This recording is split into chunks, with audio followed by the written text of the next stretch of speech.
ক্যাম্পেইনে চলার সময় অপরিচিত জিনিস দিয়ে আমরা কিভাবে কাজে লাগাবো, এর জন্য আমরা একটি বিড়ির খোসা পেলাম।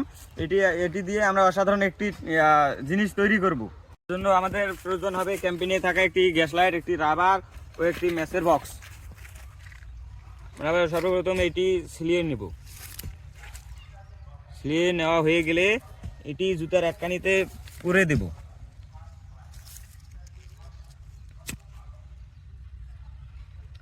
পোড়া দিয়ে এটি আটকিয়ে দেব।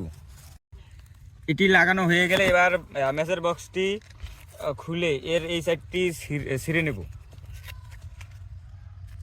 ছিঁড়ে নেওয়া হয়ে গেলে আমরা এই যে এটি এইখানে লাগিয়ে দেব। এটা লাগানো হয়ে গেলে আমরা কয়েকটি খাঁটি এবং রবারে পেঁচিয়ে নিব। নেওয়ার পরে এইখানে এটি পেঁচ দিয়ে নিব। হয়ে গেছে। আগুন লাগার প্রয়োজন হবে। আমরা এরকম করে একটা কাঠি বের করে আগুন লাগিয়ে নেব। এখন আগুন লাগানো লেগে গেছে, এখন আমরা এটি জ্বালিয়ে দেব। এটি অনেক বিপদে কাজে দিবে। একটা সাবস্ক্রাইব প্লিজ।